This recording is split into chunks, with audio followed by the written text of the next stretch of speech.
Washington, the McLaughlin Group, the American original. For over 3 decades, the sharpest minds, best sources, hardest talk. Issue 1, climate change, a believer.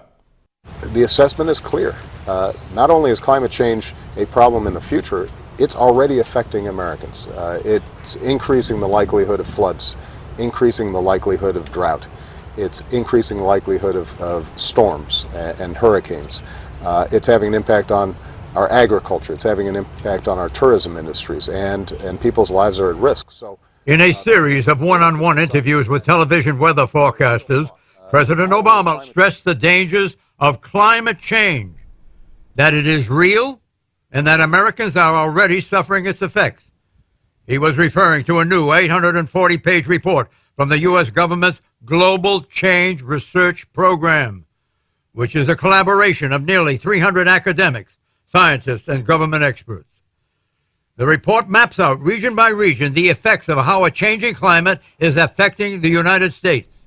The report cites heat waves, more extreme precipitation, coastal flooding, hurricanes, droughts, floods, wildfires, and increased competition for scarce water. The report also names a main culprit, gas emissions caused by humans over the past 50 years. Well, hold on. Not everyone agrees.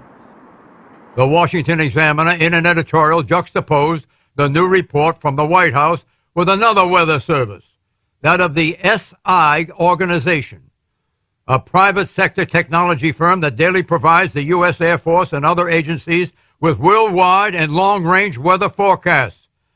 An October 2013 statement from SI says this, quote, "There have been many forecasts in the news in recent years predicting more and more extreme weather-related events in the U.S. But for 2013, that prediction has been way off the mark. The good news is that weather-related disasters in the U.S. are all way down this year compared to recent years, and in some cases down to historically low levels," unquote. Also, data from the government's National Oceanic and Atmospheric Administration, NOAA, shows that the 5 summers with the most super hot days occurred in 1936, 1934, 1954, 1980, and 1930, not recent years. And although the White House report cites the risk associated with extreme weather events, like hurricanes, are increasing, Professor Roger Pielke of the University of Colorado Centers for Science and Technology Policy Research, who advances research that shows that hurricane incidence in the U.S. has decreased 25% since 1900. The Examiner concludes with this blast, quote, "The politicians and big green activists have a self-aggrandizing agenda that would give them far more control over where and how people live, work, and play. Using fear to gain government power over people is the essence of demagoguery," unquote. Question. What accounts for the increasingly alarmist tone of official climate change reports? Pat Buchanan. John, the regime is basically trying to frighten and terrify and panic and stampede the nation into supporting cap and trade and these other quote reforms, and they're doing it by saying all these horrible things have happened and they're going to happen, and climate change is the reason, and CO2 is the cause, and we've got to shift all this power and wealth to government and to transnational institutions. The problem is, as you pointed out, you take global warming. It was hotter in 1997, 98 than it is now, and the scientists didn't predict that. You've got scientific skeptics who are arguing that it's not happening. They say it's false, that all these things like droughts and the rest of it and the rising oceans, that these are either not happening or they're not the consequences of CO2. And so what you got is an American public which is skeptical of it, and they consider it the last on their incidence of things about which they're concerned. Well, the alarmist tone and the alarmist invective or speech is owing to the feeling among the believers that we're running out of time. Well, I don't think it's that they're running out of time as though you know, the whole world is about to end. I think they're running out of time politically with this issue, because if you look at poll numbers and you look at what is happening in Congress, the issue of global warming has really fallen to the back burner. And you look at the people supporting Keystone Pipeline. Green groups think that this would be terrible, not so much because it would cause destruction in the United States, but because it would push the green agenda further and further down the list of what's important to Americans. That's what the desperation is about here, is that it's, you know, global warming is not the big issue it was a few years ago, in part because of the economy, in part because a lot of this stuff has been debunked, as Pat was just saying, and the public is really getting a closer look at really how realistic is it that man-made climate change is here, and how realistic that is cap and trade and all these other things going to help or hurt Americans. I think we need to Gallup says that the believers are more likely to be Democrats. We need to be clear that people are fighting a culture war here. Both Pat Buchanan and Susan, they're fighting a culture war. And what they're basically advancing is a gigantic conspiracy theory. Their gigantic conspiracy theory is that the leaders of all the main governments in the Western world and hundreds of climate scientists are prepared to perpetrate a scientific hoax, and their explanation is that they have an agenda to take control of the economy somehow through this green hoax. That's what they're advocating. And if you think about that for 2 minutes, it's nuts, because in fact, if it's true that they're going, listen. I just think it's bad. It is science. it's nuts. It is. I'll tell you why it's nuts. Because if you think about it for 2 seconds, the policies that politicians will have to impose on voters to fix climate change, if that's what they want to do, will be incredibly unpopular. You're going to have to tell people to get out of their cars, to turn down their heating, to do all these unpopular things.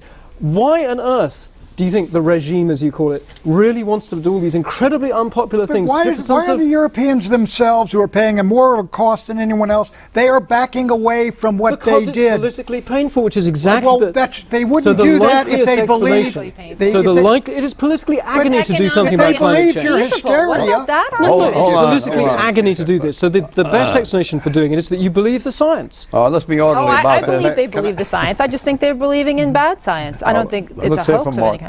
You know, there's probably more than one thing causing climate change. Certainly some of it is the emission of greenhouse gases, which are clearly having an effect. I mean, the winters are, if I may say, shorter and warmer. The summers are longer and hotter.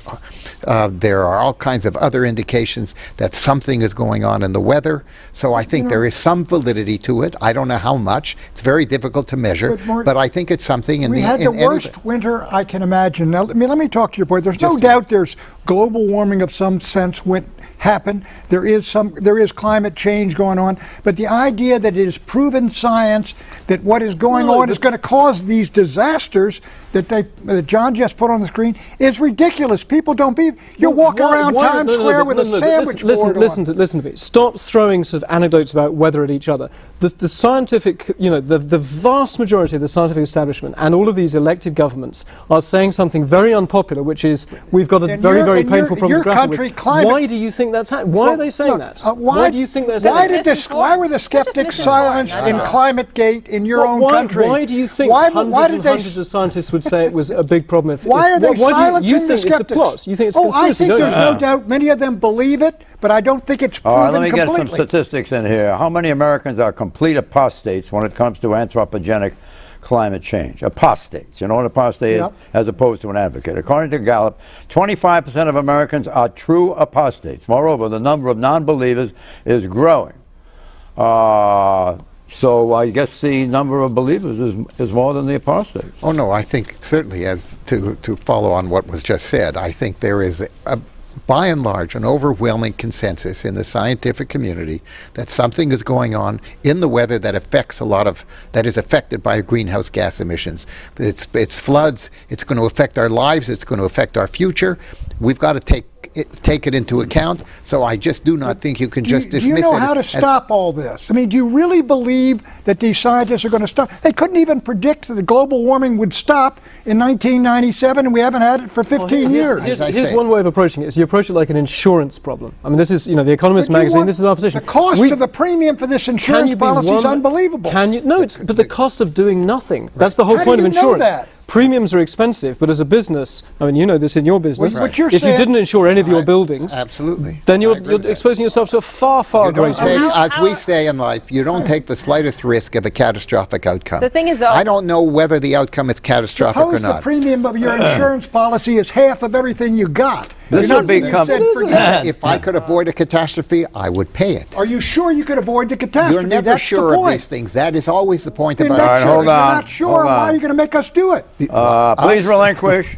What does the Gallup Oracle tell us about the importance of the public attaches to anthropogenic climate change? You know what anthropogenic is? It's a Caused word that by I have man. never used until today. Anthropos. What's that? A man. Man. Yes, It means right. man. Worries about water and air pollution outrank worries about climate change. 60% worry about drinking water. 46% worry about air pollution. 34% worry about climate change. Does that ever make the And I would unbelievers argue- feel comfortable? Look at China. We can see the pollution Yeah. there. We could see it in D.C. when I was growing up and in Pittsburgh, and we cleaned it up. But what all this is theoretical. But you have to answer the question: why do all these hundreds of highly distinguished scientists think something terrible is happening? You think that let you me think there's a ask you a plot, don't question. you? Who cares? Why, Who why do cares? Why do Okay, we then be care? a know-nothing. Then let's you know, burn the it's not libraries. being a know-nothing. If we, it's just, why are you You're dwelling saying, on, because you're putting on out your a populist dependency on what position. everybody else You're thinks? putting out a populist you know? position. People don't want to have to get out of their big But cars. why- People don't want to have to say people that. don't want their Wycliffe lives Havel and economically I wanna- others have ruined. How about that? contradicted you. Scientists have contradicted you. Scientists have changed their mind. It is not All right, conclusive. point of order here, point of order. I want to make mention of this book, a well-written book, well-researched book, who is from a believer. His name is Michael E. Mann, The Hockey Stick and the Climate Wars, Dispatches from the Front Lines. He recapitulates a huge amount of information, and the fact that he's a believer must give people who don't believe pause. And I recommend for those who want to search more deeply than we have in this program, although no one can really estimate the true depth of the thought that goes on this program, correct? The preparation on this issue is just very intense, John. That's one of the many, many Exit question. people. As the climate change debate become hopelessly politically polarized, meaning like the atmosphere in the Congress, we are far past the ability to reach any sort of compromises. Hopelessly polarized, or is compromise still possible? It is dead for the foreseeable future, any action in Congress. For now, yes. You think it is? What do you think? Ask my friend here. Your friend? Oh. I thought this was a business meeting here today. What were you No, I think there will be something done in terms of national legislation to try and deal with these issues.